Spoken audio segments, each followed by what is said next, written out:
Hashem, aujourd'hui on va parler des halachot de Hanouka, Hanouka jeudi soir avec l'aide de Dieu.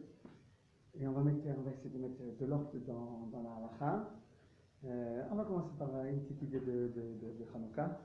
Tout d'abord, les sources qu'on a sur la fête de Hanouka sont des sources talmudiques dans le Talmud. Il est rapporté qu'il y a eu un événement, je vous lis, papa, on verra ensemble. La Gemara dit comme ça.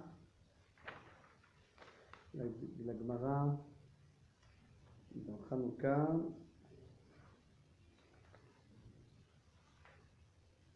Il dit comme ça, Maï Hanouka, pourquoi fête-t-on la fête de Hanouka? Quelles sont les sources? Hanouka, des Tano Rabbanan, enseigné les Chachamim, dans la Mishnah, dans la Braïta, on a amené une Hanoukia pour les halachot, Yom Tamania Inun, la fête de Hanouka, elle est 8 jours. De l'homme espède-béon, de l'homme anod-béon, on ne fait pas d'oraison funèbre, on ne jeûne pas. Béon, shenichnesu avenim la-echal. Lorsque les Grecs sont rentrés dans le Echal, Timu kol hashmanim, ils ont impurifié tous les huiles, ils ont impurifié. On a voulu allumer la menorah du Beth Amikdash. La menorah du Beth Amikdash, on a dû l'allumer. C'est que, on va donner un contexte à la fête de Hanouka. Il y a, au deuxième temple, il y a 2200 ans de cela, que les Grecs ont pris le pouvoir à Meret Israël, à Yerushalayim, et une famille, la famille des Hashmonaïm, on les appelle aussi les Maccabim. Matityahu et ses enfants se sont rebellés devant cette situation-là, que les Grecs s'entraînent à Jérusalem, pas seulement territorialement, mais surtout spirituellement, moralement. Ils ont assombri Israël. Et cette même famille-là, ça a commencé par une femme qui s'appelle Yehudit, de cette même famille. Ensuite, Matityahu et ses frères et ses enfants ont pris la suite de la rébellion. Et ils ont eu le dessus, le pouvoir sur les Grecs. Au milieu du deuxième temple. Et on a eu le dessus. Et le 25 Kislev, le 25 du mois du Kislev, on est rentré dans le Beth Amikdash, on l'a restauré, et on a voulu allumer la menorah. Je vous rappelle que dans le Beth Amikdash, il y a une menorah, un candélabre qu'on allumait tous les jours. À l'approche de la nuit, tous les jours, on allumait la menorah, qu'elle durait toute la nuit. Et parfois même, il y avait un miracle qui durait jusqu'au lendemain. Jusqu'à la prochaine allumage, ce qu'on appelle Ner Tamid. Et on a fait en sorte d'allumer la menorah, mais on voulait de l'huile pure, de l'huile d'olive pure. Mais les Grecs avaient impurifié tous les huiles d'olive. Et on a trouvé un petit pot d'huile. On est rentré, on a cherché, on a vu un petit pot d'huile fermé, scellé, avec le tampon du Kohen Gadol. Pendant le Gadol, ils ont impurifié tous les huiles. Tous les huiles ont été impurifiées. Et ils ont trouvé un pot d'huile. Et avec ce pot d'huile, on pouvait allumer qu'un seul jour. Et il y a eu un miracle et on a allumé pendant 8 jours. Ça, c'est le miracle de la fiole d'huile. Et en souvenir donc de ce miracle, que la fiole aurait dû durer un jour, elle a duré 8 jours, nous allumons 8 jours la Hanoukia. Ça, c'est le miracle. Bien entendu, il y a un miracle plus long que cela. C'est le miracle de la guerre. La guerre, on sait que les Hashmonaïm, ils ont battu les Grecs 1 contre 100 000. Avec des miracles incroyables. Dieu était au secours d'Israël. Et malgré que le miracle de la guerre était plus grand que le miracle de la bougie, en commémorant l'allumage de la menorah, du candelabre. Pourquoi? Pour pas dire que c'est... Parce qu'une victoire d'homme, elle peut prendre des chemins un peu... que c'est la force de l'homme qui a gagné. Et c'est l'homme qui a été au-dessus, qui a été le maître de la victoire. Pour nous dire que c'est Dieu qui a fait le miracle en commémorant la fiole d'huile qui a duré 8 jours, pour dire que c'est Dieu. Ça, c'est obligatoirement, c'est Dieu. Tout le reste, c'est aussi Akadosh Baruch Hu. Rav Kook dans Enaya, il explique pour les générations, c'est quoi cet enseignement de Hanouka? C'est que la fête de Hanouka, comme dit la Gemara tout de suite après, les Shana Acheret, une année après la victoire des Hashmonem sur le Mekabié, le miracle de l'allumage du 25 Kislev et 8 jours, elle a été fixée pour toutes les générations. C'est ce que dit le Rav Acheret, Kabou Masu Yamim Tovim Baalel Bada, le jour où on récite le Hallel et on remercie Dieu en disant Ananissim, on allume les bougies, on allume ou l'huile, on va voir bougie, l'huile, on va voir tout à l'heure la halachot, on allume l'huile à la porte de nos maisons, et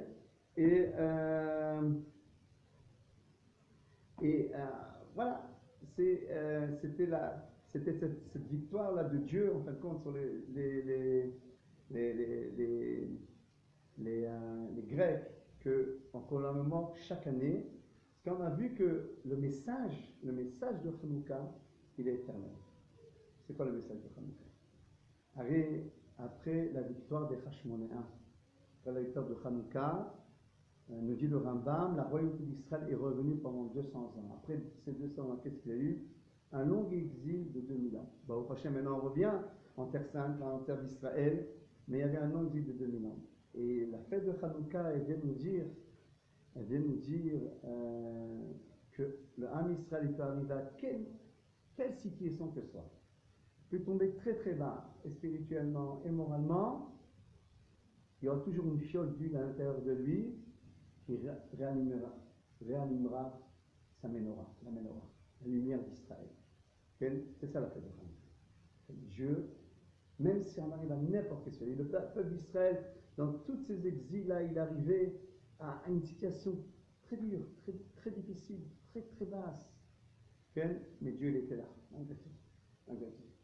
La situation de Hanouka était une situation très très grave. C'est que les Grecs, à part leur pouvoir militaire, ils avaient un pouvoir d'influence, comme l'Occident aujourd'hui, quelque part, l'Amérique, l'Europe, etc., sur les âmes d'Israël, l'assimilation que ça amène, etc. Ils avaient ce pouvoir-là. Alors que Israël était au plus mal, et ils sont venus avec leur culture, la culture du corps, de la beauté, du sport. D'un côté, la philosophie grecque, de l'autre côté, ils sont venus avec des pouvoirs. Et donc ça a séduit Israël. Et la plupart du peuple d'Israël s'est assimilé à cette époque-là. Bon, je ne sais pas comme aujourd'hui qu'il y a une grande chouva, mais... Et malgré cela, quand on était très haut, plus bas, sont venus les Hashmonaïm. C'est même Maccabim qu'on les appelle les Maccabim, qu'elles sont venus et ont fait un retournement de situation par la main de Dieu pour nous dire qu'Akadosh Baruch Hu ne vous laissera jamais. Quoi qu'il y ait. C'est ça la fête de Hanouka. La fête de Hanouka, quand on allume la nuit. La nuit, on allume la nuit. Et la nuit, c'est quoi? C'est l'exil. Alors les lumières de Hanouka vont éclairer l'exil pendant toutes ces années-là, en attente de la menorah qu'on va allumer des Hashem et au Beth Amikdash. Une dernière idée, dit le Rav Kook dans Enaya, il dit, on apprend aussi un enseignement dans Hanouka. Hanouka, ce n'était pas une royauté constante, c'est une royauté temporaire. C'est même les Kohanim, ce n'est pas les rois les Kohanim, les rois viennent de Yehuda, c'est les Kohanim qui sont devenus les rois. On savait que c'est des règles temporaires pour sauver Israël de la faim. Okay? Alors, mais on sait que c'était une royauté intermédiaire en attente de la royauté du peuple. Comme ça dit le rapport. Et des fois, il y a des royautés comme ça qui sont intermédiaires. Aujourd'hui, pourquoi nous sommes de ceux qui fêtent le retour d'Israël sur sa terre aujourd'hui? Parce que l'État d'Israël est aussi, quelque part, une royauté intermédiaire, en attente du Mashiach. C'est pas, on est tous en exil, le Mashiach il est à Jérusalem, il sort du chauffard et tout le monde vient. Non, c'est pas ça. C'est pas ça. On est en Eretz Israël, les exilés retournent sur la terre, doucement, il y a un rassemblement d'exilés. C'est pas facile de rassembler les exilés. La société israélienne aujourd'hui est dans des complications terribles, mais en fait, c'est les Juifs qui sont là. C'est le linge sale qui se lave en famille. On est ensemble ici, et l'État d'Israël nous permet d'être en attente de quelque chose de grand. Les Juifs se réunissent sur leur terre, on construit la terre d'Israël, la Torah doucement elle revient, on a une économie, on a une armée. C'est un État en attente pour des plus grands jours. La royauté de David qui se dévoile, qui va se dévoiler très prochainement avec quelques jours. Je vais rentrer dans la halachot, Bezrat Hashem de Hanouka, comme ça jeudi soir, ça sera clair pour nous. L'allumage de Hanouka. Alors, Bezrat Hashem, on va prendre point par point.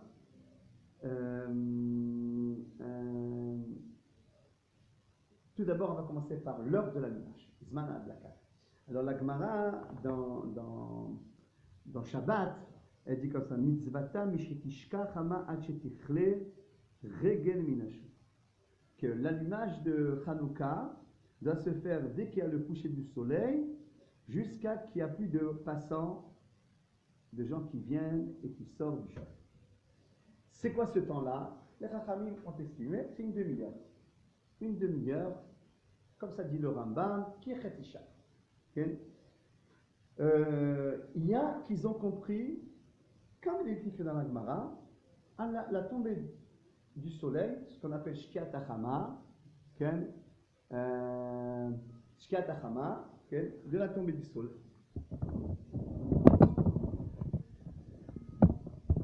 J'espère qu'on va entendre mieux maintenant. De la tombée du soleil jusqu'à de la tombée du soleil jusqu'à finissent les passants.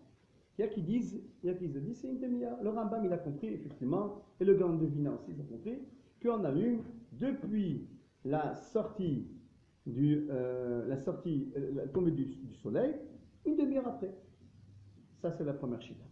Le Shulchan Aruch, le Ben Ishraï, et d'autres, ils ont compris, non, c'est pas la Shkia, c'est Sof Shkiata, à la fin de la Shkia, c'est-à-dire à la sortie des étoiles. Et c'est ce qu'on fait. C'est-à-dire, la sortie des étoiles, on a, après la sortie des étoiles, une demi-heure, rappelez-vous, une demi-heure critique, que là, on doit tout faire pour allumer dans cette demi-heure entre 5h et 5h30 environ. Et après, l'allumage, il devient Bediavad. C'est vrai qu'il y a d'autres chitotes qui disent que c'est encore le cas. C'est là le Ritba et d'autres, etc. Mais on dit que après la demi-heure, l'essentiel allumage, c'est dans la demi-heure. Jusqu'à que le Rambam, qu'on n'est pas pensé comme lui, mais qui dit qu'après une demi-heure, c'est dommage à l'huile, tu as perdu ton huile. Il n'y a plus de mitzvah. Okay? Et donc nous, on dit pas comme ça. Le Shulchan Aruch dit pas comme ça. Le Ben Ishraï dit pas comme ça. Nous, on dit qu'après une demi-heure, on peut encore allumer s'il y a quelqu'un d'autre avec toi, ou bien s'il y a encore des passants qui passent, etc., comme on va le voir. Mais, Morav Rabotai, on apprend de là quelque chose de très important. Et là, je rentre dans le vif du sujet. Jeudi soir, à 5 heures précises, on a une demi-heure critique pour allumer, avec une quantité d'huile au moins d'une demi-heure, ou une bougie qui dure au moins une demi-heure. Allumé à 5 heures, même si que le conjoint n'est pas là. C'est-à-dire si le mari travaille par exemple, que le mari dise à sa femme, tu es chaliard pour allumer, acquitte-nous. Le contraire aussi il est vrai. Il est vrai que si ça fait un problème de shlambaït et que ça peut mettre une tension qu'un n'a pas entendu l'autre, là on a allumé même à 7h, à 8h, etc.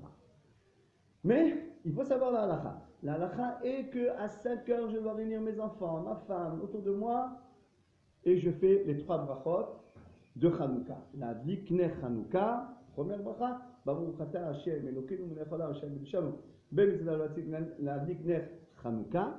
Les Ashkenazes rajouteront Shel Hanouka. La deuxième bracha, Sha'asanissim Lavotenu Ba'Elimem Bazman Hazeh. La troisième bracha qui concerne le premier jour, Shechiyanu Bekimanu Veigianu Lazman Hazeh. Okay? Donc on a 3 brachot qui sont importantes à respecter. Et donc, on les dira ce soir le premier jour. Les autres jours, on fera que 2 brachot. Quand ça se fait entre 5h et 5h30 dans la maison. Je précise dans la maison. Parce qu'une personne qui se trouve en dehors de sa maison, dans son bureau de travail ou autre part, il n'est pas quitté. On va à la synagogue, il n'est pas quitté. L'allumage à la synagogue ou dans son bureau où il travaille, après je vais parler du bureau, est-ce qu'on peut faire avec bracha ou pas, mais à la synagogue, par exemple, quelqu'un qui allume à la synagogue, il n'est pas quitté de la mitzvah. La mitzvah, c'est Ner Hanouka Ish ou Beto. C'est une mitzvah qui concerne la maison de chacun d'entre nous. Chacun d'entre nous, il doit allumer sa bougie dans sa maison à cette demi-heure précise. Donc ça, c'est important qu'on le dise. Maintenant, quelqu'un qui n'a pas allumé jusqu'à 5h35 environ, donc il a perdu l'essentiel temps, il peut allumer même jusqu'à le lever de l'aube avec bracha, il n'y a aucun problème. Seulement, il faut qu'au moins une personne soit avec lui, ou bien il allume dans un endroit où il y a encore des passants qui passent. Et là, il pourra allumer avec bracha. S'il est dans un endroit où il est tout seul, et il n'y a plus de passants qui passent, il allumera sans bracha, vu que l'heure critique est déjà passée. Alors, on fait attention.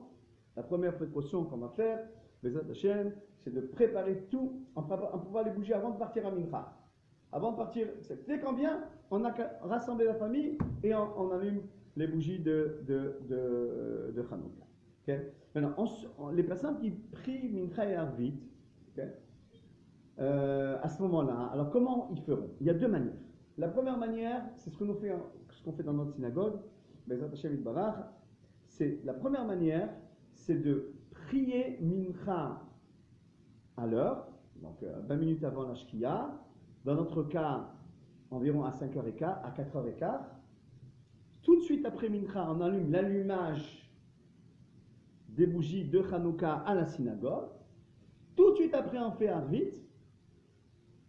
Après la Shkia, okay, on relit le Kriyat Shema puisqu'on on l'a fait un peu tôt. On court à la maison et on arrive dans la demi-heure. Comme ça, on en a l'habitude. Il y a une autre manière qui est aussi bonne, que nous dit le Chida à la Shalom, que le Rav Mordechai a aussi ramené dans ses halachot, c'est que on prie Mincha à son temps, donc 20 minutes avant la Shkia, avant le coucher du soleil. Ensuite, on va à la maison. On prépare vite. On va à la maison, on allume les bougies de Hanouka, on revient à la synagogue et on prie Arvit. Malgré qu'on a la soudia de Tadir, Venotadir, dans une mitzvah comme Hanouka qui est mitzvah overet, alors on dit que même s'il y a Tadir, Vetadir, quelque chose qui est fréquent et pas fréquent, on préfère quelque chose de fréquent, mais dans ce cas-là, on ne dira pas cela, on allumera d'abord les bougies de Hanouka, et ensuite on pourra prier Arvit, que le cas il revient à la synagogue, ça aussi c'est une autre histoire. Ok, j'ai dit les deux manières, nos frères Ashkenaz, eux, ils prient donc Mincha, et à l'Ashkia, comme le Gaon de Vilna, comme le Rambam, ils allument les bougies de Hanouka, après ils prieront Arvit. Mais même nos frères Ashkenaz, qui vont allumer à l'Ashkia, il faudra qu'ils mettent une quantité d'huile assez grande pour qu'elle dure une demi-heure avant la sortie des étoiles, juste après la sortie des étoiles. Le temps, on a parlé du temps, on a parlé de Mincha et Arvit par rapport à l'allumage. Je n'ai pas besoin de dire que le temps de l'allumage, il est tellement important que on doit tout prévoir, de rien faire à ce moment-là.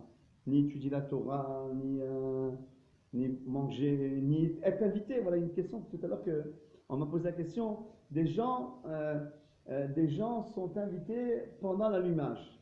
Je dis, bah putain, pendant l'allumage, il faut allumer chez soi. Après, ils vont manger les beignets avec la famille. Tu allumes déjà chez toi à 5 heures. Après, tu ne te fais pas habiter à 5 heures. Tu n'es pas quitté par l'allumage qui est là-bas. Tu dois allumer dans ta maison. Après, tu vas aller. Après, tu vas à ton habitation. Et donc, c'est très important ce sujet-là, qu'il y a beaucoup de personnes qui se trompent dans cela et qui se vont dans des habitations, des fêtes, de Hanouka ou je ne sais pas quoi. Bon, aujourd'hui, Corona, c'est un peu plus compliqué, mais ils vont à des invitations et ils vont à des invitations à l'heure de l'allumage. Moi, je vous dis, ni vacances, ni sorties, ni souvenirs, ni rien pendant les 8 jours de Hanouka. C'est un temps qu'il faut être à la maison par allumer. Bon, maintenant, si on sort, il y a des halachot qu'on va voir, mais voilà. Ça, c'est ce qui concerne de ce premier point. Okay. Maintenant, il y a l'allumage, on va parler de l'allumage de jeudi soir, premier jour de Hanouka. Okay. Maintenant, il y a l'allumage de la veille de Shabbat et il y a l'allumage de Motzei Shabbat. Okay. Alors, la veille de Shabbat, on ne peut pas allumer à la sortie des étoiles, c'est Shabbat. On ne peut pas allumer, on ne peut pas en prendre Shabbat. Ni au coucher du soleil. Alors, qu'est-ce qu'on fait? On fait, retenez bien, la veille de Shabbat, on allume les bougies de Hanouka avant les bougies de Shabbat. Avant les bougies de Shabbat. Si les bougies de Shabbat, c'est à 4h15 environ, on allume les bougies de Hanouka à 4h. La deuxième bougie, ce sera cette année la deuxième bougie de Hanouka. On a fini d'allumer les bougies de Hanouka. La femme va allumer les bougies de Shabbat. Rappelez-vous, d'abord Hanouka et après Shabbat. Okay? Et on est acquitté de l'allumage, même qu'on allume au jour, parce que c'est son temps. Les Chachamim ont su que lorsqu'on fait 8 jours, obligatoirement il y aura un Shabbat, sinon 2 Shabbats d'allumage. Okay? Alors ils ont su qu'on ne peut pas allumer Shabbat. Donc le temps de Hanouka est dans le jour, est avant le coucher du soleil. Donc je répète, les bougies de Hanouka, ensuite les bougies de Shabbat. Ça c'est la veille de Shabbat. Maintenant, une précaution importante. Lorsqu'on va allumer les bougies de la veille de Shabbat, okay, il faudra qu'on mette une quantité qui puisse durer une demi-heure après la sortie des étoiles. C'est-à-dire, si par exemple j'allume à 4 heures, okay, je vais allumer vers 4 heures les bougies de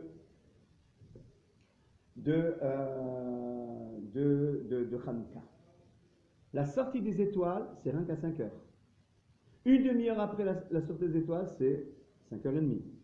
Il faut que je mette une quantité d'huile qui dure 1h30 pour qu'elle puisse brûler la Hanouka une demi-heure après la sortie des étoiles. Ça, c'est la veille de Shabbat. Je vais à la synagogue, les tfilotes. Dans les tfilotes, il y a aussi des rajouts. Le rajout qu'on va dire pendant Shachar Mincha Arvit, c'est Alanissim, dans la bracha de la Oda'a. Alanissim, on commémore le miracle de la victoire, etc., etc. Shabbat, on rentre à la maison. Dans le Birkat Hamazon, on rajoutera aussi Alanissim. Shabbat. Pendant tous les jours, tous les matins de Shabbat, de Hanouka, il y a un Sefer Torah, il y a la lecture du Hallel, il y a des tfilotes spéciales. Ça, c'est les tfilotes. J'arrive à Motzei Shabbat. J'arrive à samedi soir. Bon, maintenant samedi soir, comment je peux allumer une demi-heure après la sortie des étoiles? Comment je peux arriver à là? Je suis encore à la peine, j'ai fini Arvit. On allume à la synagogue, du temps d'arriver, ça va être très compliqué d'arriver dans cette demi-heure critique. Je parle à la sortie du Shabbat. Mais j'avais cette question pendant des années. Comment on peut arriver, à moins que quelqu'un il habite à la maison et qui fait un rajout de Shabbat très court, je sais pas, il fait sortir Shabbat, dans les calendriers c'est marqué à 5h15, qui fait sortir Shabbat à 5h02, 5h03, 5h05, qui prie chez lui ou qui prie un minyan en bas de chez lui, il monte et il allume. Voilà, il peut arriver à cette demi-heure-là. Et c'est pas évident, parce qu'à la synagogue, on a l'allumage des bougies, dans certaines synagogues, il y a la Havdalah. Quand tu arrives à la maison, tu fais d'abord la Havdalah. Monter Shabbat, on commence par la Havdalah, avant l'allumage des bougies de Hanouka. Comment on peut arriver entre 5h et 5h30 à allumer? Question que j'avais. Plus longtemps. Réponse. J'ai hier téléphoné au fils de notre maître, le Rav Mordechai Eliyahu, le Rav Yosef Eliyahu, il m'a dit comme ça. Les 30 minutes critiques sont calculées à partir de la sortie du Shabbat qui est marquée dans les calendriers. Enfin, si dans les calendriers c'est marqué environ 5h15, tu rajoutes à cela une demi-heure. Donc tu as jusqu'à environ 40 minutes. Si Shabbat sort à 5h15, rajoute une demi-heure, tu arrives à 45 environ. Là, tu as plus de chances d'arriver à la maison. C'est-à-dire que l'heure de Shabbat qui est marquée dans l'anglais, qui est la sortie du Shabbat, rajoute une demi-heure, c'est cette demi-heure que tu dois allumer. Et là, on a plus de chances d'arriver à temps à la maison, faire l'Havdalah. Je vous rappelle qu'à la maison, on fait d'abord l'Havdalah, après on allume les bougies de Hanouka. Ça, c'est Motzei Shabbat. Donc on a réglé jeudi soir, vendredi veille de Shabbat, et Motzei Shabbat. Okay. À la synagogue, on sait qu'il y a un allumage. Il y a un allumage aussi à la synagogue. Alors je l'ai dit, je répète, que on n'est en aucun cas acquitté de l'allumage des bougies de Hanouka lorsqu'on allume la synagogue. C'est-à-dire que quelqu'un qu'on a invité, on lui dit Bechabod, allume les bougies de Hanouka, quelqu'un qui est invité, il ne peut pas dire je suis acquitté des bougies de. Je suis acquitté de la mitzvah. On ne peut pas dire ça. Et je suis acquitté de la bougie de Hanouka. Non. Tu dois allumer chez toi, même si tu allumes la synagogue. Ça, c'est une mitzvah, ça, c'est une autre mitzvah. Ça, c'est pour la synagogue en allume, pas pour être acquitté de Ner Hanouka Ishubeto. Non, pour être acquitté de Pirson Mélissa, pour les gens de la synagogue. Mais ça ne t'acquitte pas à toi. C'est important de dire, ça ne t'acquitte pas à toi. Et où j'allume aussi, par exemple, je vais allumer dans un événement, etc., ça ne m'acquitte pas à ma maison. Je dois allumer à ma maison dans tous les cas. Maintenant, la question est, si j'allume chez moi à la maison, et le soir il y a un mariage. Voilà, nous, on fait des mariages pendant Hanouka, avec en correspondance de faire attention au monde, etc., Corona, ainsi de suite. Et on va allumer les bougies de Hanouka. Le Khatan, il dit, moi je vais allumer les bougies de Hanouka. Bon, tout le monde a allumé chez soi à la maison, le mariage il est à 8h. Est-ce qu'on peut allumer dans une maison, dans une salle, une petite salle de synagogue, ou je ne sais quoi? Encore une fois, les bougies de Hanouka, parce que le Khatan il veut. On peut allumer dans une salle, dans un bureau, dans une salle de fête, etc., à une condition. Qu'on rend cet endroit une petite synagogue. C'est-à-dire, il faut qu'on prie vite, et ensuite c'est devenu le din d'une synagogue, et on pourra allumer dans cet endroit les bougies de Hanouka avec bracha. Mais si on prie jamais dans cet endroit, et on n'a pas prié vite ce jour-là, à ce moment-là, on allumera sans bracha. À préciser, ce que nos frères Chabad allument de partout des Hanoukias dans la rue, etc., selon les maîtres séfarades, on ne fait pas de bracha à cet allumage. Ils iront selon leur maître, etc. Ils feront ce que leurs maîtres leur diront. Ok. Maintenant, voilà, on a une Hanoukia. Okay. Où on a mis cette Hanoukia? On a parlé du temps. Maintenant, on va parler de l'endroit. Maintenant, il y a plusieurs endroits. Il y a plusieurs endroits qui sont discutés depuis le Talmud jusqu'aux contemporains. Okay. Il y a qui disent que toujours à la porte, à l'encontre de la Mélouza, c'est toujours préférable. Il y a qui disent ça dépend. Si tu habites au premier étage, au deuxième étage, peut-être même au troisième étage, c'est la fenêtre qui est préférable à la porte. Pourquoi? Comme dit le Shulchan Aruch, il y a du monde qui passe, à la porte qui c'est qui passe.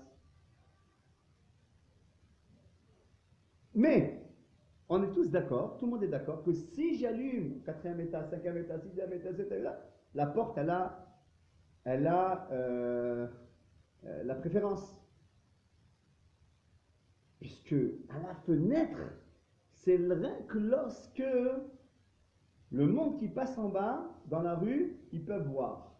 Et les Chachamim ont estimé qu'une personne normale qui passe, elle peut voir jusqu'à 9,60 m de hauteur. Quand on dit de hauteur, ce n'est pas la menorah, c'est la flamme qui se trouve au-delà de la menorah. Ça, c'est important. Maintenant, je vais vous dire le minhag de mon maître, le Rav Mordechai Eliyahu. Vous pouvez même mettre dans YouTube l'allumage du Rav Mordechai Eliyahu en hébreu. Vous allez voir, c'est magnifique, la manière qu'il allumait. Et le Rav disait que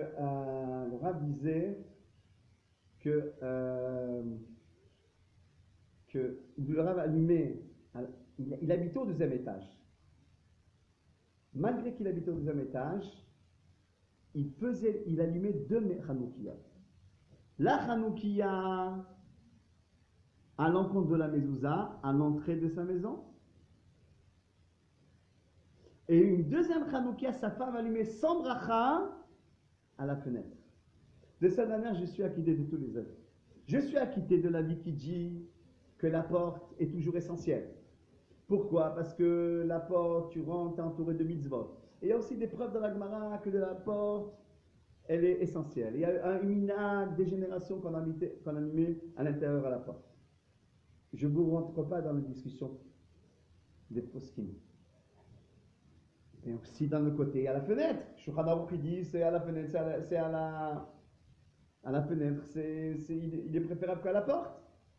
Quand tu habites dans les 9,60 m. Alors qu'est-ce qu'il faisait notre maître? Il allumait à la porte, à l'encontre de la mezouza, à l'intérieur de sa maison. Et il allumait une deuxième Hanoukiya. Et à la porte, il faisait la bracha. Sa femme écoutait sa bracha. Et il allumait une deuxième Hanoukiya, peut-être moins belle, peu importe, à la fenêtre. Comme ça, je suis acquitté de tous les hommes. Si je vais t'acquitter, je vais allumer une seule Hanoukiya, tu choisis. Les deux minagim sont bons. Tu peux faire à la porte comme le Zohar, comme le Rav Mordechai Eliyahu, comme le Ben Ishraï, etc. Et tu es entièrement acquitté. Et tu peux faire à la fenêtre si tu habites dans les 9,60 m. Comme le Shulchan Aruch était aussi acquitté. À toi de choisir. Moi, je vous ai dit mon minag, c'est comme je fais chez moi à la maison, c'est d'allumer à la porte à l'encontre de la mezouza, de l'autre côté de la mezouza, avec bracha, et mon épouse, elle allume sans bracha à la fenêtre. Alors, je vous ai dit notre minag. Maintenant, si j'allume en hauteur, et je vois qu'il y a des bâtiments devant moi en hauteur, c'est dommage. Je vais allumer à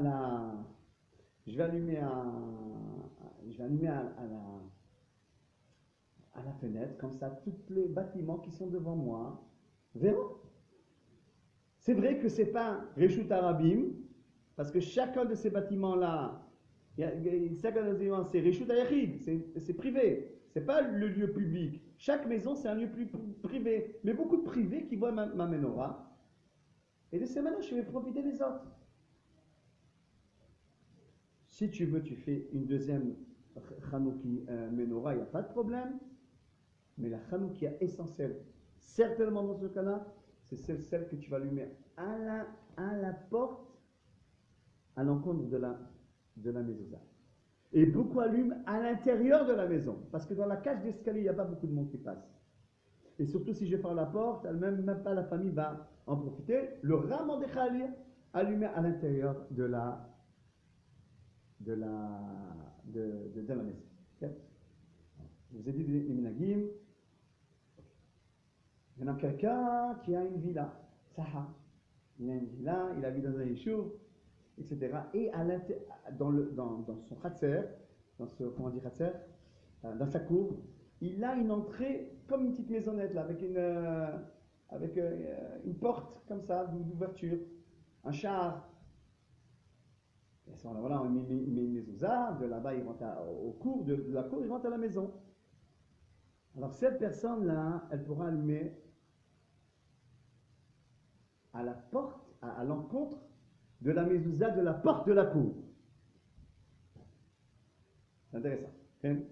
Dans ce cas-là. Okay? Parce qu'il y a aussi, on est entouré aussi de mitzvot quand on rentre. Alors, une des svarot du Rav Mordechai Eliyahu qu'il faut allumer à la porte de la maison, c'est que quand tu rentres à la maison, tu es entouré de mitzvot. Tu as le tzitzit sur toi, tu as la mezouza d'un côté, la mechadouka d'un autre côté, et tu rentres à l'intérieur. Et c'est les initiales de Tzemach, qui est le nom du Mashiach. Tzemach, Tzamer, Tzadik. Même Chet, Tzadik c'est tzitzit, même c'est mezouza, Chet c'est Chanoukia, et grâce à ça, à cette mitzvah-là, Et Tzemach David Avdecha Tatzmiach. Alors, qu'est-ce que ça donne? Je vais essayer de vous montrer qu'est-ce que ça donne. On va tourner le.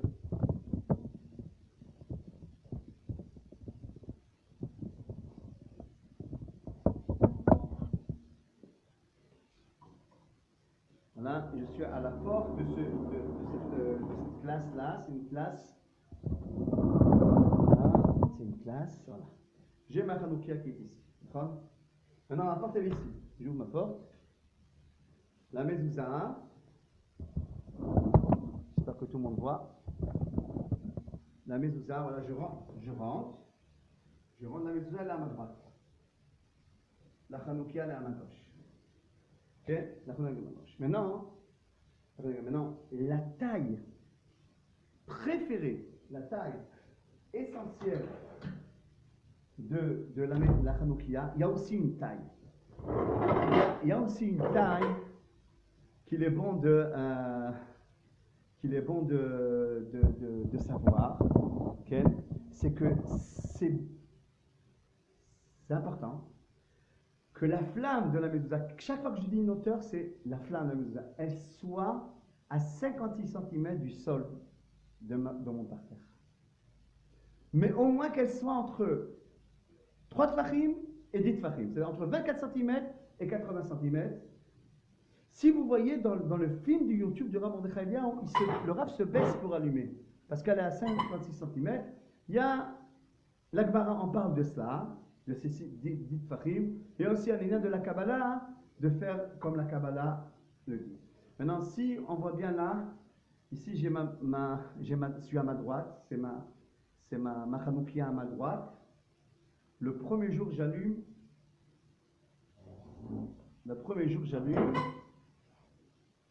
celle qui est à ma droite. J'espère que vous voyez tous que c'est à ma droite et qu'il n'y a pas un effet qu'on voit que c'est à la gauche. Okay, voilà. Okay. Le premier jour, j'allume cette bougie. Le deuxième jour, je suis le plus éloigné là, à ce moment-là de ma porte. Ici, voilà, ma porte. Elle doit être proche de la porte. Tefat, les Chachamim me disent. Elle doit être proche de la porte, la Hanoukia. Okay. À ce moment-là, j'allume celle-là en premier. Cette bougie en premier. Le deuxième jour, je mets 2 ici. Je commence par celle de gauche et toujours je vais vers la droite.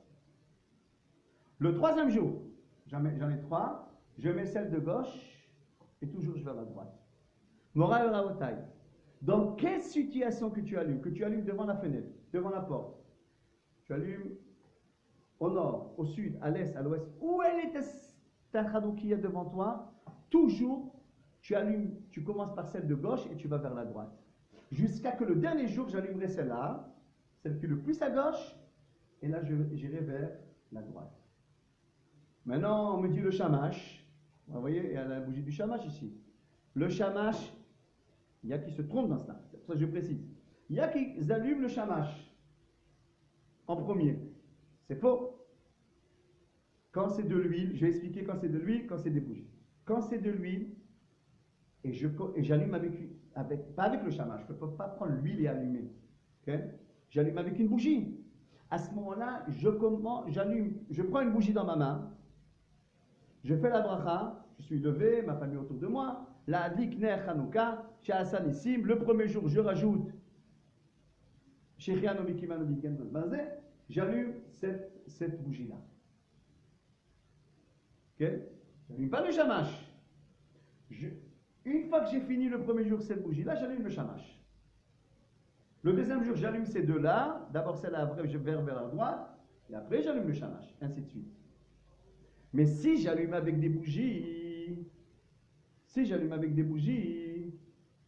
à ce moment-là, j'allume le shamash, je prends le shamash dans ma main, la bougie qui est le shamash, je l'allume avec des allumettes, je l'allume, elle est dans ma main le shamash. J'allume avec elle la bougie, et à ce moment-là, une fois que j'ai allumé les bougies, je flotte, je mets le shamash dans sa position. J'espère que tout le monde a compris l'endroit, etc. Ainsi de suite. Même quand je suis en situation d'allumer à ma fenêtre, voilà, par exemple, là, j'ai ma fenêtre devant moi, ok, et je vais allumer à la fenêtre pour que les gens y voient de dehors. J'allumerai toujours celle de droite, le premier jour, le deuxième jour, ça c'est une celle de gauche, et je vais vers la droite, etc. Voilà. J'espère que ça a été compris le hénien de la position et l'allumage de gauche à droite, etc. Il est vrai qu'il y a la chita du Gambina, la chita du Taz, qui disent d'allumer autrement que ça, etc. Mais pour les Sfaradim, c'est comme je l'ai dit, okay, d'allumer de cette manière, et c'est la manière. Mais là, quoi que fait la personne, si elle a allumé celle de gauche d'abord, avant celle de droite, elle a allumé tous les jours celle de droite d'abord, quand il dit le gang de Vina, etc., il a quitté de la mitzvah. Une fois que du fait que tu as allumé déjà une bougie, tu as quitté de la mitzvah. Je vous rappelle, pourquoi je dis ça? Parce que l'essentiel mitzvah, c'est qu'une bougie. C'est qu'une fiole d'huile. C'est l'essentiel mitzvah. Même si j'allume le 8e jour, une seule bougie, je suis acquitté. Vu qu'on a madrine et madrine sans que vous rentrez dans la Gemara, c'est bien d'élargir les connaissances, mais madrine, enfin, en tous les cas, sur les séparades, okay, c'est de premier jour allumer une, deuxième jour allumer deux, troisième jour allumer trois, ainsi de suite, selon Beth Hillel, Beth Shammai. On commence par 8, etc. Selon Beth Hillel, on monte. Nos frères Ashkenaz, à part l'homme et la femme qui sont ensemble, les enfants eux-mêmes allument leur chavikia, chacun dans un autre endroit de la maison. Ils ont construit comme le Rambam, les autres comme les Tosfot. On ne va pas rentrer dans ça. Okay? On me pose une question, le shamash sert à allumer les bougies. Et il n'y a pas de valeur sainte d'une bougie. Non, le shamash, comme je l'ai dit, il aide effectivement, avec le shamash, j'allume les autres bougies. Okay? Mais quand c'est de l'huile, je ne peux pas prendre le shamash. Admettons qu'il y a de l'huile ici, une petite bouteille de l'huile que je vais mettre dessus. Comment je vais allumer avec l'huile? Tout va se renverser. À ce moment-là, je n'allume pas avec le shamash. J'allume avec une bougie, une autre bougie, et à la fin, j'allumerai le shamash. Ce n'est pas grave si le shamash ne fait pas son rôle. S'il n'a pas de rôle, on allumera à la fin. Okay? Alors pourquoi on allume le shamash? Il y a une autre raison que le shamash. Le shamash, il n'est pas seulement pour allumer les autres. Le shamash, si on vient arriver à utiliser la Hanoukia, okay,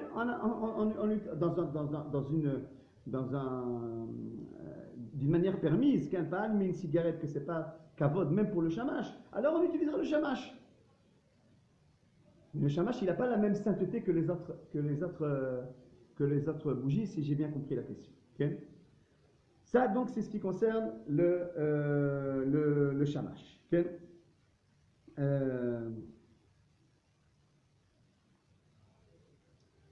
Des questions qu'on m'a...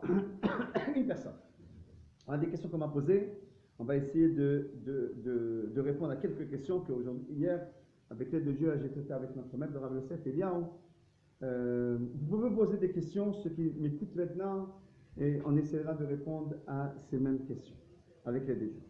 Quelqu'un qui est obligé de sortir de chez lui tôt, et il ne sera pas pendant l'allumage de Hanouka. Mais, il dit, c'est quoi l'heure maximale que je peux sortir et que je suis encore dans les temps de l'allumage. Alors, bien entendu, on lui dira, tu ne peux pas sortir à 5 heures, à la sortie des étoiles. Essaie de sortir à 5 heures à la shkia, à 5 heures moins 20, quand même, au moins à la shkia. Non, il faut que je sorte avant de la maison. Alors on lui dit, sors à partir de Plaga Mincha. C'est quoi Plaga Mincha? Plaga Mincha, c'est un temps intermédiaire qui est entre la sortie des étoiles et Mincha Ktana. C'est environ une heure et quart avant la sortie des étoiles. Si la sortie des étoiles est à 5 heures, Plaga Mincha sera à 4 heures moins quart. 1 heure avant, c'est 4 heures. Un quart d'heure avant, 4 heures moins quart. À 4 heures moins quart, on lui dit, à ce moment-là, allume les bougies, même s'il fait encore jour. Parce que c'est Plaga Mincha. Plaga Mincha, c'est une discussion entre les maîtres. Est-ce que c'est considéré comme le jour ou la nuit? Je ne rentre pas dans ça maintenant. Maintenant, lui, il va allumer à Plaga Mincha. À 4 heures, il va allumer parce qu'il ne peut pas être à 5 heures à la maison. Il ne peut pas. Il a tout fait, il a tout essayé, il ne peut pas. À ce moment-là, il mettra assez d'huile, ou s'il allume dans une bougie, il mettra une bougie qui pourra durer, qui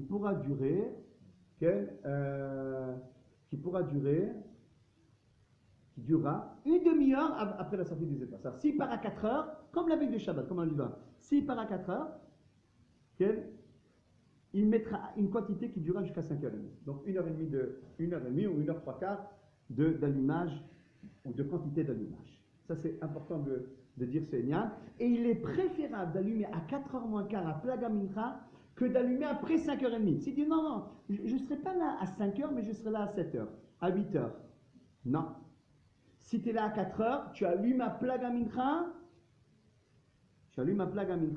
C'est préférable d'allumer à Plaga Mincha avec une quantité qui durera une demi-heure après la sortie des étoiles que d'allumer à 7h, 8h que le temps essentiel passera. Au moins là, comme vu que tu avais une quantité importante, au moins là, la bougie allumera pendant cette demi-heure critique.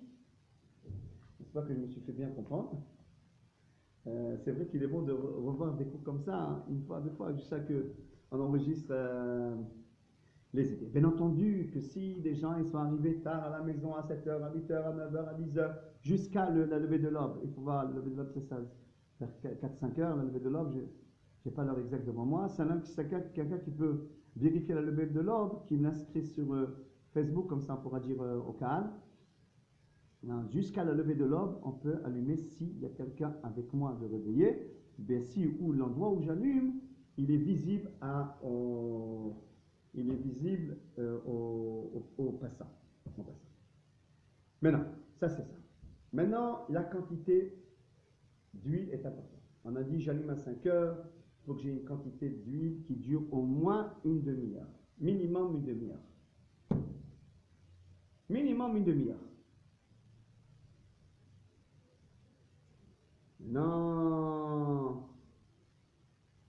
Maintenant, si après 2 minutes, j'ai pris toutes les précautions, je l'ai mis dans un endroit qu'il fallait, il n'y a pas de vent, l'endroit il est bon, la quantité elle est bonne, et bien mon petit-fils ou mon fils, ils ont fait tomber après 1 minute d'allumage. Je suis acquitté de la misère. Parce que Adlaka Osa Mitzvah, l'essentiel de la mitzvah, c'est quand j'allume. Quand j'allumais, il y avait toutes les conditions pour qu'elle allume une demi-heure. Si elle s'est éteinte après, je ne suis pas. C'est bien de la rallumer. Sans bracha. Mais je suis acquitté de la mitzvah, une fois que j'ai pris toutes les précautions. C'est intéressant. C'est-à-dire que là, on apprend que même si elle ne va pas allumer une demi-heure, vu que j'ai pris des précautions au moment d'allumage, j'avais un potentiel d'une demi-heure, je suis acquitté de la mitzvah. Non, bien entendu, on attend un an cette fête-là, on ne va pas ne pas rallumer, on va rallumer. On va rallumer pendant cette demi-heure, on va rallumer pour profiter de la mitzvah, mais je ne suis pas obligé. Mais quand oui, je suis obligé de rallumer, quand je n'ai pas pris toutes les précautions. Par exemple, j'ai mis dans un endroit où il y avait du vent. Je l'ai mis dehors dans la fenêtre dehors et tu sais très bien qu'elle va s'éteindre. À ce moment-là, elle allume une minute après, tu la rallumes après sans bras. Tu la rallumes. Tu es obligé de la rallumer cette fois-ci. Ça, c'est ce qui concerne donc la quantité. Maintenant, une halakha intéressante. Si la veille de Shabbat, j'ai mis la quantité de 1h30, comme on a dit. Elle s'est éteinte la Hanoukia avec le lachas de Shabbat, comme on dit. Que le Shabbat il rentre à 4h, 5h, 6h, 7h, 8h, il y a toujours une tension à la maison. La Hanoukia, je l'ai allumée à 4h, à 4h05, elle est tombée, tout s'est éteint.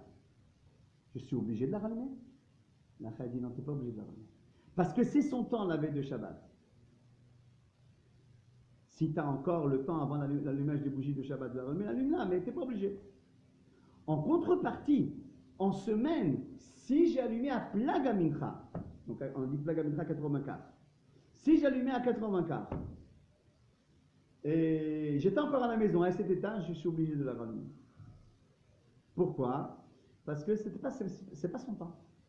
C'est pas son temps comme qu'on dirait c'est la veille de Shabbat que c'est son temps. Okay? Okay. Ça c'est ce qui concerne donc la quantité.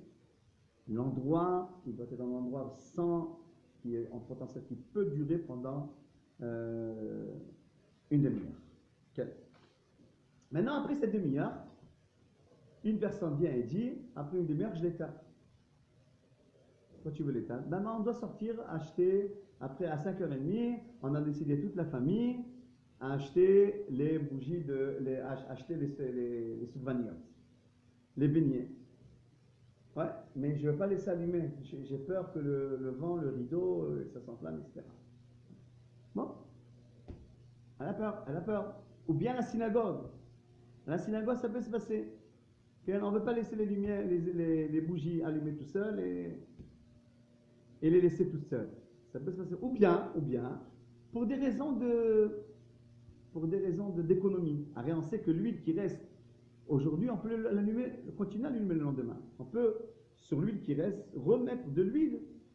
Il n'y a aucun problème.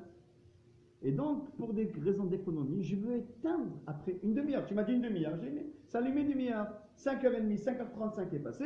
Je voudrais maintenant éteindre mes bougies parce que je dois sortir, parce que j'ai peur que la maison me brûle. Ou bien pour des raisons économiques. Est-ce que je peux l'éteindre?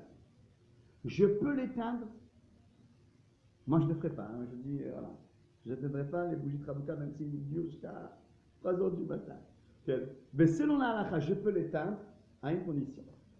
Que avant d'avoir allumé les bougies de Hanouka, j'ai fait la condition et j'ai dit que j'allume rien qu'une demi-heure de temps, de quantité. La quantité d'une demi-heure seulement. J'ai fait la condition que rien qu'une demi-heure soit pour la fête, pour l'allumage de Hanouka. Après, c'est plus kadosh. Et à ce moment-là, vu que j'ai vu cette condition, je peux après éteindre. Et à la synagogue, et à la maison. Okay?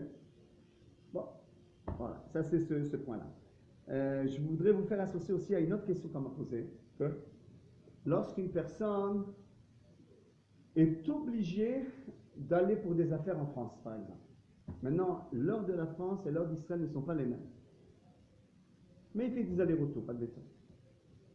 Il y a des autres chaînes que ceux qui font des allers-retours, ils arrêtent de faire des allers-retours et qu'ils trouvent leur parnassa, Bezrat Hashem, en Eretz Israël.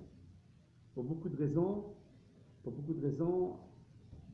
on leur dit d'éviter de faire ces allers-retours. En Espagne, la famille, on va là-bas, etc. Peu importe, on ne va pas rentrer dans cette discussion.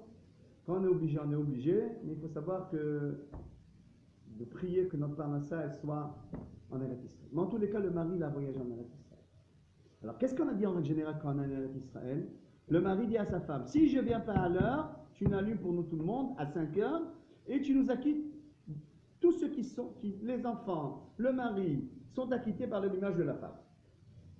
Ou le mari peut acquitter la femme, les enfants, où qu'ils soient. Ça, il y a un autre problème. Si maintenant les enfants ou la femme sont dans un pays, en Eretz Israël, et les enfants ou le mari sont en Amérique, sont en France, que l'heure n'est pas la même. Par exemple, en France, c'est 1 heure en avant. Quand il sera 5 heures ici, en France, il sera 4 heures. Quand la femme a allumé les bougies de Hanouka, moi, je ne suis pas encore arrivé à l'obligation. Parce que mon obligation, elle commence quand? Mon obligation commence quand? Quand il y aura la sortie des étoiles en France. Ou bien des élèves qui disent, mes parents, ils ne sont pas tellement méticuleux sur l'heure de l'allumage. Ils allument après à 11h, à minuit, ou je ne sais pas quoi. Dans les cas que je viens de dire, que la femme allume, ou l'homme allume, dans un temps qui est pas le temps où les autres se trouvent dans un autre pays, et donc le temps n'est pas arrivé peut-être encore dans notre pays. À ce moment, les mêmes personnes allumeront avec bracha quand le temps de France, la sortie des étoiles de France, sera arrivé, ils allumeront avec bracha. Et ces élèves-là, même s'ils sont dans des yeshivot, ou qu'ils soient, les enfants sont acquittés par le père, s'ils sont en Eretz Israël. Mais si le père n'est pas méticuleux de l'heure de l'allumage, ou bien les heures qu'il étudie en Amérique, alors qu'en bon prochain, on peut étudier en Eretz Israël. En Eretz Israël, il y a les plus grandes yeshivot et tout va bien. On peut étudier avec les plus grands tzadikim, avec les plus grands banim, il n'y a pas de problème. Sans toucher aucune yeshiva et aucun rave de Kutzlar. Mais il faut savoir que la Torah, l'essentiel Torah dans le monde, c'est en Eretz Israël. Mais l'enfant, il va vouloir étudier en Kutzlar. Le père, et si maintenant le père n'est pas méticuleux, il n'allume pas à l'heure, ou c'est pas les mêmes heures, le fils pourra allumer avec bracha.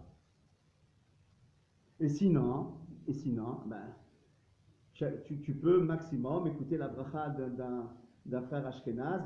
On sait que les Ashkenazim, les enfants allument, ou qu'ils soient. Okay? Il y a une autre halakha chez les Ashkenaz. Mais sinon, tu as quitté. Si c'est le même temps, tu as quitté par ton père. Si c'est pas le même temps, tu pourras allumer avec bracha. Mais si c'est le même temps, tu n'as pas allumé, tu as quitté. Où que tu sois dans le monde, du moment que ton père allume et le temps coïncide avec Eretz Israël, c'est le même temps là ou là-bas, tu as quitté par son allumage où que tu sois dans le monde. Si le temps ne coïncide pas, ou les parents ne sont pas méticuleux, l'enfant pourra allumer avec bracha. Comme on l'a expliqué.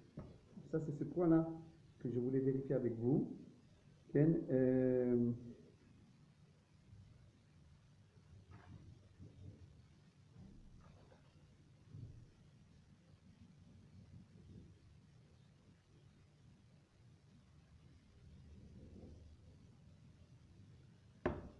avec quelle huile on allume? Alors, vous savez que plusieurs halachot, on apprend de ce qui se faisait au Beth Amikdash. Okay? Et on sait que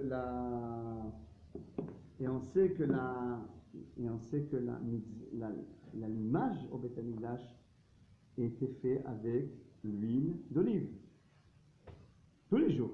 Toute la vie, 365 jours, on allumait tous les jours le candelabre, la menorah du Beth Amikdash, on l'allumait avec l'huile d'olive. Okay? Alors, vu qu'on a le miracle s'est fait avec la menorah du Beth Amikdash, elle a duré 8 jours alors que la fiole a duré 8 jours alors qu'elle aurait dû durer 1 jour.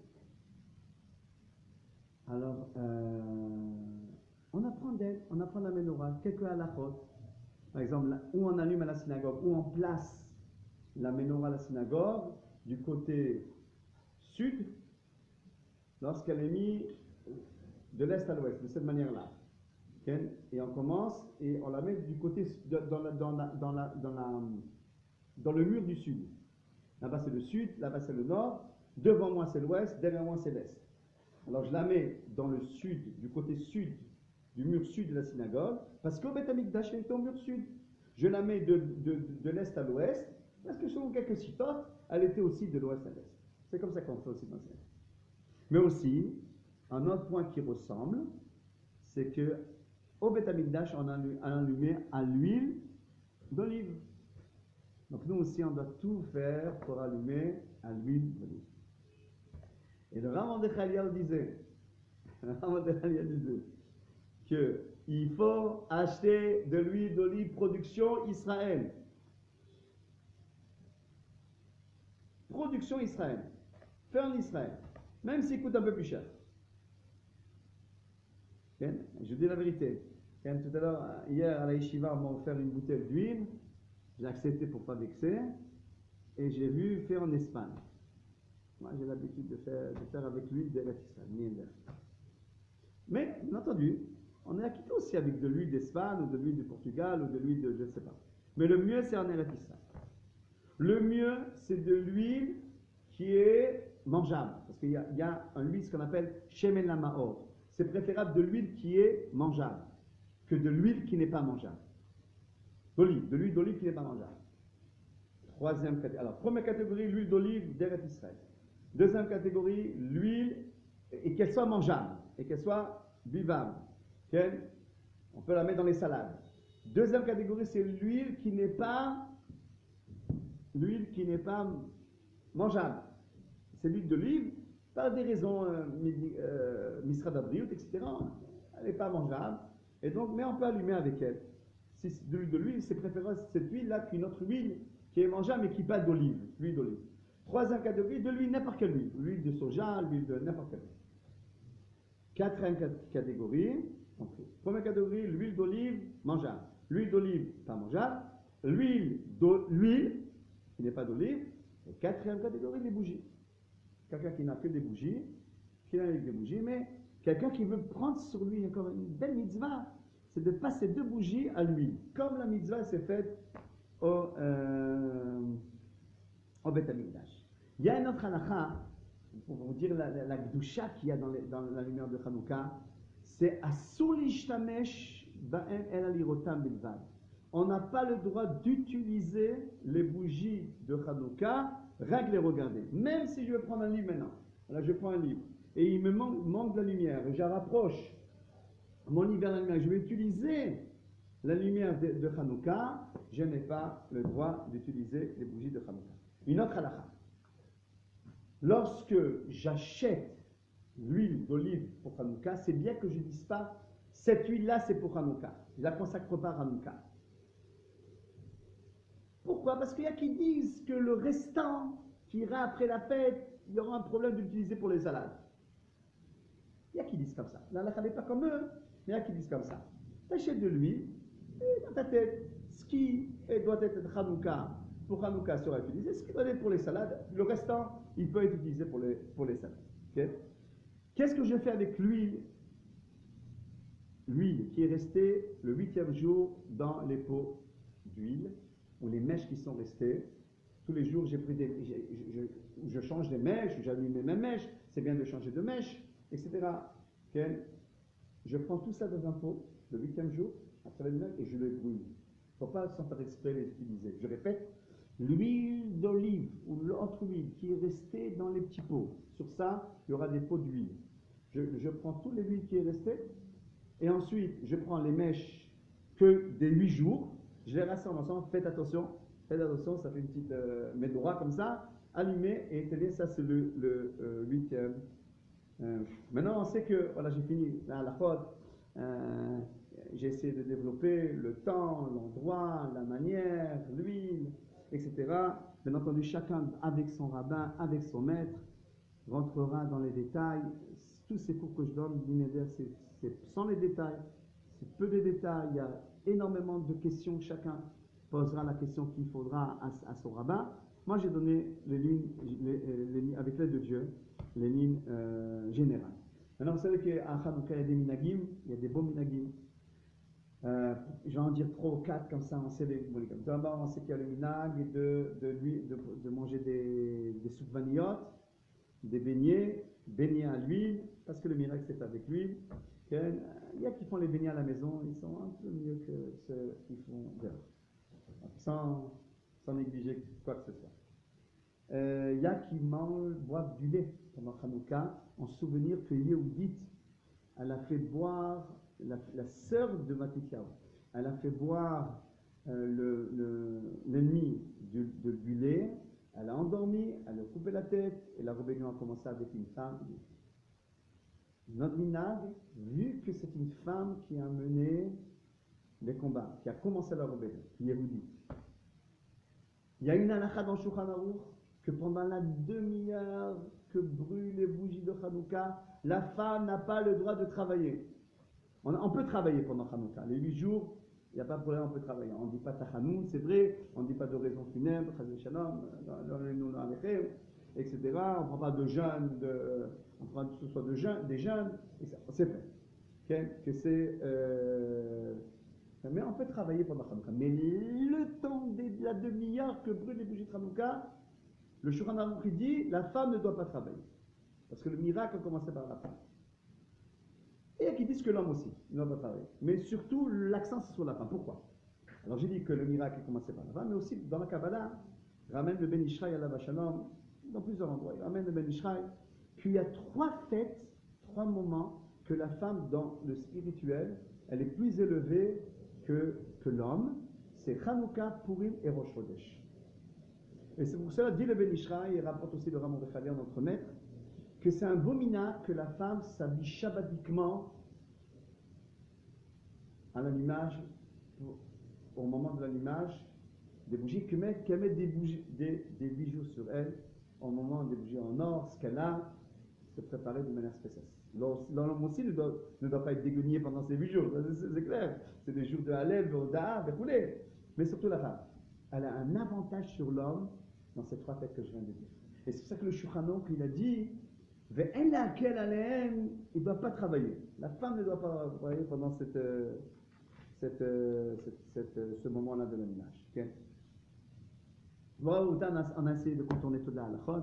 Je voudrais terminer par vous dire Chag Sameach, Chanukah Sameach, Bezat Hashem, qu'on a, grâce aux lumières de Chanukah, Bezat Hashem, on allume Chanukah dans la nuit, pour éclairer la nuit, pour éclairer la fin de l'exil, ou bien pour les qui disent au début de la Géoula, et qui disent qu'on a fin d'exil, tout le monde a raison.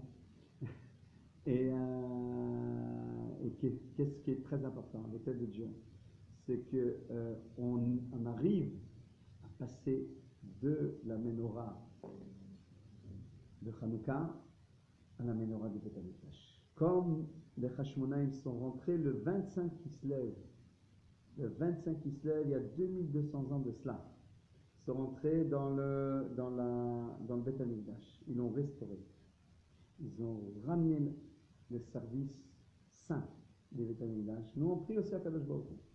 Pas seulement d'enlever cette maladie-là, ce virus-là qui est difficile pour tout le monde, mais de rapprocher la Géoula.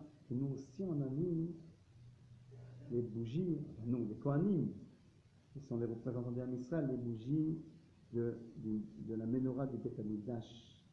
B'mera b'yameinu amen, shibane Beth Amikdash, ונדליק את המנורה הטהורה, חג חנוכה שמח לכולנו, יראו עינינו וישמח ליבנו בשום השם את שיבת ציון, כי עין בעין יראו את השם, את השם, את פני השם, את הקדושה ואת הטהרה, את הששון והשמחה. שלום לכולם.